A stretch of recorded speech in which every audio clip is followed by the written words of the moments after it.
Hello साथीहरु सबैजनालाई नमस्कार। सबैजना सन्चै हुनुहुन्छ भन्ने आशा गरेको छु। म पनि सन्चै छु। अहिलेको भिडियो चाहिँ म दिउँसोबाट सुरु गर्दैछु। अहिले म भान्साकोठामा जाँदैछु खाना पकाउनलाई। मैले बिहान पकाएको भाँडाहरू मैले धोएर राखेको थिएँ, त्यो सबै मिलाएर राखेँ।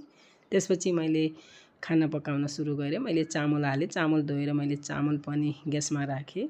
त्यसपछि मैले दाल अनि भात सँगसँगै पकाउँछु भनेर सोचेँ। फेरि मैले दाल पनि हालेर धोएर साफ गरेर मैले नुन अनि टमाटर हालेर मैले ग्यासमा राखेँ। त्यसपछि आज मैले बिहान लुगा धोएन, फेरि मैले मसिनमा लुगा हालेँ। मैले सोडा हालेर मसिन चालु गरेर छोडेँ। त्यसपछि खाना पाकिसकेको थियो। मैले बुढालाई फोन गरेँ। बुढाले पसलमा काम गर्ने स्टाफलाई पठाएँ। मैले बुढाको टिफिन रेडी गरेँ। फेरि मैले पसलको स्टाफलाई पनि खाना दिएँ। फेरि मैले आफूले पनि खाएँ, छोराले खाएन आज।